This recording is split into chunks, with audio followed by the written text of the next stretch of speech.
It's the simplest measure of human performance. It's, the Olympics, which was fantastic success this summer. The headline event, the blue ribbon event, is the 100-metre final. It's the simplest, fastest event. Everybody knows the Olympic champion, Usain Bolt. Andy, do you prefer speed on land or, as a former fighter pilot, speed up in the sky? They're very different. I've got the best day job in the world, flying fighters for the Royal Air Force. I wouldn't swap that for anything.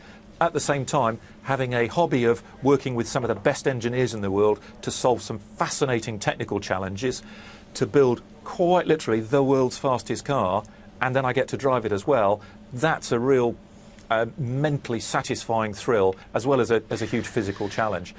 And of course, because there's no direct competition, we have the only car that's like this, so we can share all of the secrets. And that's a big part of particularly the new project. We're building a 1,000-mile-an-hour car, the Bloodhound supersonic car, and the great part about that is we can share everything.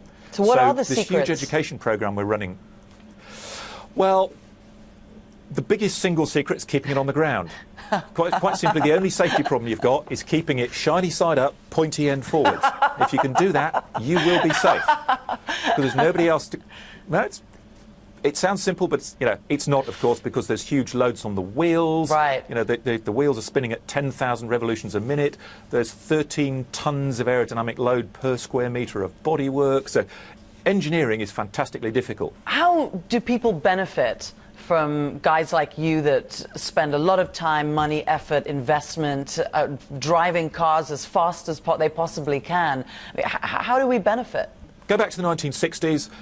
America generated created a whole generation of scientists and engineers around the buzz of the Apollo program. It was something so thrilling. That generation is now retiring from science and engineering.